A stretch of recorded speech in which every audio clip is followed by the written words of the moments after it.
For Bora and Intake, I just love how Bora was finally sincere with Intake, and she told Intake, look here, this is why I'm scared of going out with you, because I'm scared of us not even being friends again if we break up. And I really like that she was really honest with him, and she just put it out there, because when you are friends with someone for a long time, it's really not easy to go out with that person. I agree with her, it's a really scary situation, because you don't know, if you break up, you guys are never gonna be friends again. I totally understood where Bora was coming from, because you don't know if you're still gonna be friends after breaking up. And right now everything is going so perfectly and so beautiful, and it's such a beautiful relationship that you won't want dating and all that comes with dating to just come ruin everything if it never works out for two of you. Which brings me to Intake's line after she confessed everything to him, how he said, I promise you we are never gonna break up, I promise you I'll never look at another woman. I was just looking at him, I was like, oh, but I was giving him one eye was like, oh, and then the other eye was like, huh? I was giving him the side eye with my squint eye, because I'm like, dude, you don't know the future, anything can happen. I wish they gave him better lines than that, like something like, yeah, we might break up in future, but then why bother about what will happen in future when you don't know if we'll break up? And in future you might keep asking yourself, what if, and you regret it. So why not just go through this now, then regret it later, something like that, instead of just, I promise we're not gonna. You don't know that I might meet a guy that will just well me away, and I'll fall in love with him, and I'll leave you. It may not necessarily be you leaving me, but it might be you. You don't know what will happen. Don't just jump into promises. That's why for me, I don't easily make promises. Like, I don't say I promise, I give you my word, and I try my best to stand by my word, but I do not make promises, because promises, for some reason, it's like a curse, they always get broken. Hopefully nothing like that will happen to Bora and Intake. But yeah, that was just a little thing that I had with their situation, but I'm so freaking happy for them. It's like, finally, you guys have finally decided to date, and that storyline can move on, and it moved on at the right pace. Intake and Bora were the ones that made this episode for me. Like, they were just so precious and so cute. I was so happy for them when they finally came together and started dating. And I like how their dating didn't, well, they're not dating, made their friendship kind of awkward, but now that they're dating, the relationship between them and Seol wasn't really awkward, because when they came to meet Seol, you could see how she just accepted them, and they were still free. Like, there wasn't any uncomfortableness between them. They acted natural, like they were still friends, three friends. So I really like that about the whole progress between Intake and Bora. And then on Inho, oh god. So when I was watching it, all what I was thinking is, this is the first time ever that I am not shipping a second male lead with the female lead. Like, it has never happened to me at all. But there was this second where I can't remember what exactly happened, but immediately I saw that thing happen, in my head I went, oh my goodness, why can't she just like him? And I had to like pause, and I'm like, what just happened? What just happened?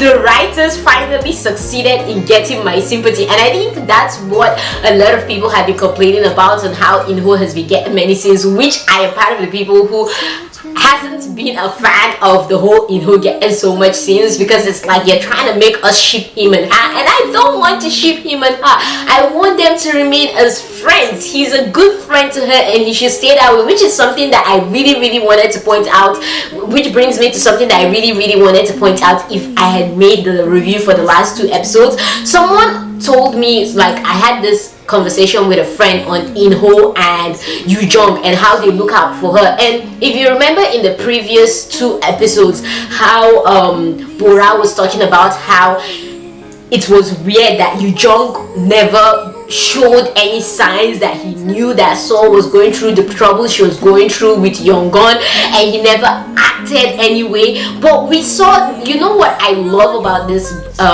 the whole Inho Jung character and what the writer did, we saw both sides of the spectrum. We saw what happens if your boyfriend is like Inho, who just goes and he rushes after Jung each time he sees him, and he tries to beat him up when he sees him doing something to Seol or talking to Seol. And then we saw the Jung side, who stayed back, observed, and used his brains to get Jung off his girlfriend's back. And at the end of the day, who won? Was it the brain or the fist? It was the brain that won, not the fist. So for everyone that was complaining on how Inho is always there for her, blah blah blah, he saved her from this, but at the end of the day, he goes and he beats Jung up. But did he ever stop Jung from coming to her? No, Jung still came to her. He still stalked her. He still followed her up on all the beatings and following that he got from Inho. But what it took was the brain of Songbei and the manipulation and careful planning and execution to get Jung out of her life. And sometimes that's what it takes to get people out of, that's what you need in your life. You don't need someone who just uses their fist and violence. Now, I'm not being an Inho hater. I love Inho, but I'm just trying to say sometimes it's not just your fist. You need to use your brain too. And I just love how the writing subtly showcase that just using your fist doesn't solve problems. You also have to use your brain to solve a problem. So I really love that they did that. Now back to what I was saying about Inho. On his whole character and his whole situation, I like that he's trying to reconcile with his sister. When he called his sister Nuna, that was so sad, because I never even knew that Bora and Inha was his senior sister. Was I the only one that didn't know? I always assumed she was his younger sister. So I was really shocked when she said, I'm your older sister, and then he called her Nuna. I'm like, wait, she's really his older sister? That's really shocking. But I'm really glad that he's trying to repair that relationship. My only problem is his whole situation with Seol, the whole relationship. But I like that even though he likes her, he's trying to make things not be awkward. But there's no way it won't be awkward. It just has to be awkward. When I know my boyfriend hates you and you like me and I only see you as a friend, it's bound to be awkward. There's no way it won't be awkward. Stop trying to make me act like it never happened. It happened. But then again, like I was thinking while I was watching it, if I was Seol in my business, I don't like you, I'd still treat you as a friend. But I guess everyone is different in how they react to things, and I get how Seol was reacting that way. But if it was me, I'd act normal. But I tell you, look here, I don't like you. But then again, Inho doesn't want to know, he doesn't want to hear it from her yet till he leaves. In fact, how are we sure he even wants to hear it when he leaves? He just wants to leave without hearing it at all. But I'm really scared for him though on his hand situation. I feel like he needs to go through it, because what's the use of trying so hard, practicing so hard, and at the end of the day you're unable to do the competition because you were careless enough to not get your hand checked. If he checks his hand now, maybe we can prevent the problem that is sure to come up later. And I know there's gonna be a problem with his hand, because I just feel like Jung is gonna be the one that's gonna have to save him from the gangster, because we all saw how the gangster was like, he's gonna get the money and he's gonna get Inho too to come back to them. So I know Jung is the one that's gonna have to use his brain, and yet somehow all gonna have to come together and get rid of that gangster, and that's probably what will bring him and Jung back together as friends. Hopefully they repair that relationship, because like I told you guys before, I'd really love to see a relationship where all of them are together as one. But I don't see a relationship between Jung and Inha happening after seeing that preview. And I was literally just rolling all around the ground when I saw that preview, and I'm like, oh my goodness, he's going to kill Bora and Inha. Jung is going to kill Bora and Inha. I can't see it any other way. He's basically going to murder Bora and Inha. I can't see it any other way. But I like that when Inho found out how sad she was on her whole boyfriend situation and how tired she was, he went to play the piano for her. He didn't go talk to her, he just knew the piano would help her feel better, and even though his hand was hurting, he went and he played the piano for her. That was really sweet of him. I just hope he stays as a friend. Like, please stop trying to force a relationship. Like, we don't want them to be together. Well, maybe some people out there want them to be together, but I don't want them to be together. I want them to stay as friends. So please stop shoving the like situation in my face. Just keep them as friends. This would have been a really great drama if they had just kept Inho as a friend and not made him a second male lead that is interested in her. But the writer unfortunately had to go that path and slightly messed that up. Then on Inho and Sunbae, am I the only one that's like Team Sunbae and doesn't want the drama to end up with Seol being with Inho? And well, before I actually thought, okay, they might make Inho and Seol end up together because they were just giving Inho so many scenes. And what was even more annoying is when I found out that some of the scenes they gave Inho were originally Sunbae scenes, e.g. the scene where Inho saved her from Sancho. It was Sunbae that actually saved her in the webtoon, but they changed it. And for me, I was bad. Like, why are they doing this? Do they want her to end up with Inho? But from the preview, now we know that when Inha does whatever she does to her, there's no chance for Inho and Seol to be together. So hallelujah. But it's almost like the people who are rewriting the story for the drama have forgotten all about Sunbae. It has lost the storyline. Like, no offense to Inho, but his storyline is normal. But Sunbae, there was just something mysterious about Sunbae that there's more to Sunbae we needed to know. We haven't gone deep into that yet. We just see him doing what he's doing and we're beginning to understand and accept that. But there's more to his past that we need to know and we need to go into. Like, what the heck? I keep saying this, but I need to know the backstory about Sunbae's mother and his childhood before that Inho came into the scene. We need to know all that, but and why he thinks the way he thinks. Like, yeah, we know his dad has a hand in it, but show us more about what happened in his childhood.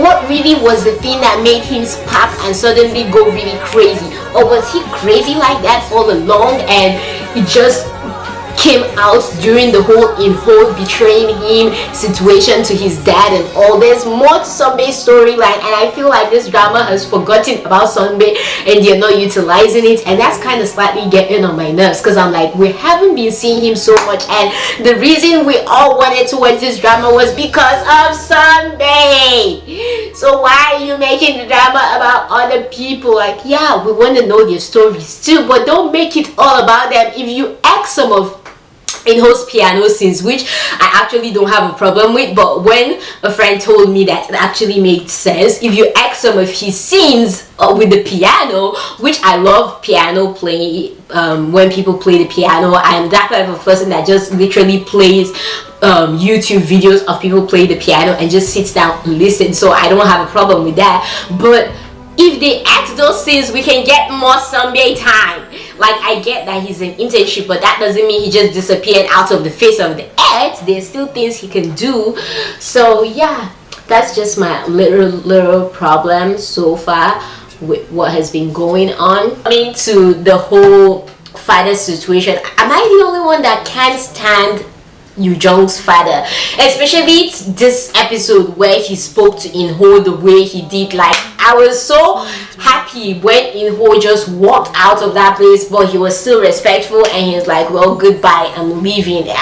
Like, dude, your son ruined my life. In fact, it's not even the son's fault. You ruined my life because you sent me to this house to be observing your son, and because your son found out about all that, that's why your son ruined my hand, even though I don't know that. Your son found out that I've been observing him, or I was observing him while I was in this house. It's all your fault, and you have the audacity to tell me the nonsense you're telling me just because your son was hurt or because I'm fighting with your son. What gives you the right to open your mouth? Do you know what bright future that I had ahead of me, and you just ruined everything? I was so mad matter that, like, if you really sit down and think about it, everything is kind of connected to the dad. It's all kind of connected to the dad. Why Jung is the way he is because of the dad. The dad is the main root of the problem. He is the main problem. That's why I want to know, each time I talk about Jung, I always say I want to know the story with his mom. What happened with his mom? What really happened? Did she run away? Did she leave? Because if she ran away, then it makes sense she ran away, considering the type of husband you have. Like, what happened? Did she die? What's the whole story with the mom? I really want to know the story with the mom to somehow see how it connects with the dad, because the dad is really twisted. I'm sorry, but the dad has some major, he thinks his son has problems. He himself has some major issues that he needs to fix. But I'm just so glad that that the dad had the sense to at least tell Inha that he no longer wants information about Jung, and he'll get information about Jung from Jung. I'm like, finally, he's slightly at least coming to his senses now. But yeah, so yeah, I'm really happy with the way this episode went, especially the ending of the episode minus the preview on how she finally, I feel like I've gotten to the stage where our two main leads, nothing can shake their love, like nothing can tear them apart, come rain, come sunshine, just because of the fact that she finally accepted him, like he's whole and not just a part of him. And that ending where she hugged him and she's like, I understand you and I'm not going anywhere. Finally, you understand how I feel. You understand that Songbei just had to do this because this guy deserved it. If Sancho was not taught that lesson, I'm sorry, but he will never learn his lesson in his life. He will keep repeating the same mistakes and blaming other people for his problems. He needed a slight check of reality to be brought back to reality and to realize, like, look here, you are the problem. It's not other people that are the problem. You need to start searching yourself and realize that you are the issue, not everyone else. So I'm really glad that my main couples are safe. I'm just worried about Inho's hand situation and his whole concord. I know that he is just not going to succeed in doing that concord. Something is just gonna go wrong. I can see it. I know something is just gonna go wrong. So I'm really scared for him. I hope somehow it works out for him, even if he's not able to play the piano again, but he does something with his life, because he just can't continue living life the way he's living life. I hope he gets his life together, kind of like how Jung told him you should have gotten your life together, and then you wouldn't have to ever come back to me to beg me for money or beg my family for money. So I really hope that he gets his life together and his relationship with Jung is settled. Big Inha can go to places for all I care. Like, I am done officially. I even started liking her at one point in this episode, the part where she was bothering Big Inho when he was thinking about So in his room and he was exercising, because it reminded me of me and my brother. But after seeing that preview, that white stroke of death that's always in K-dramas can as well go hit her for all I care. Like, I am done with making her. Jung can do whatever he wants to do to her and I won't bat an eyelash. Like, I am over her.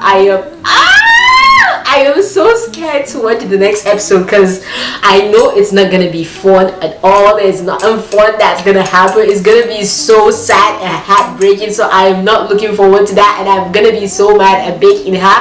And from what we can see in the preview, it's all gonna be Big Inha. It's gonna be, you know how so far it's been all Inho focus. It's gonna be all Big Inha focus. I just hope that at least the last two episodes or the last episode is focused on Jung himself, because I feel like the story started out with Jung and then we've somehow sidetracked to the side characters and forgot about the main guy that was making everybody so confused and curious about who he really is and what he's really about. So I hope the writer somehow comes back to that at the end of the day when they're wrapping up the drama.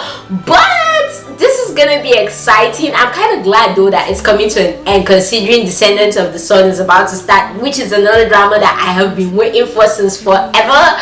So I'm kind of glad that this is gonna stop very soon, so I can concentrate on that and my heart can rest. Can you imagine how bad it will be if you're watching those two dramas at the same time and your heart is like going crazy over two characters and two shows?